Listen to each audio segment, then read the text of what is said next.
Ate, bali ito po yung ano ni Clarice ate. Sa inyo kung na-print po namin ulit pinagkakatiwala si Clarice ate.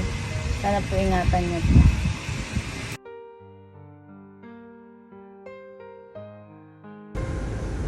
Ayan, bali sa ngayon po nandito pa kami sa sementeryo.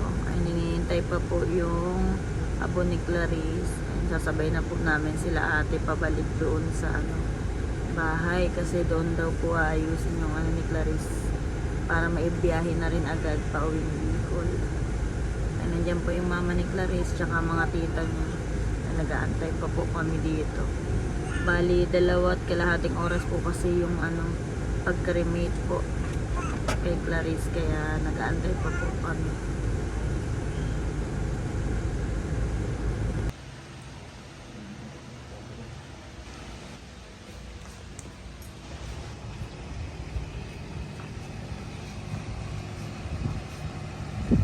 Ayan, bali, ito na po si Clarice.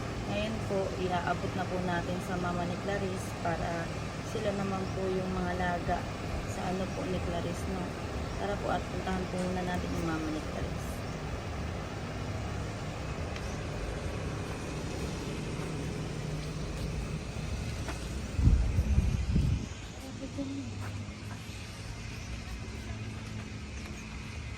Ate, bali, ito po yung ano ni Clarice ate. Sa inyo kung na-print po namin ulit pinagkakatiwala si Clarice ate. Sana po ingatan niyo po. Salamat mo. Mamimiss ka namin, Clarice. Ganun yung paano ka. Mamimiss ka namin, be. Umiyak kami dito. Ito.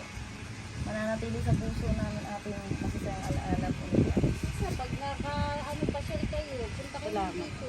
Pwede niya lang siya pwede.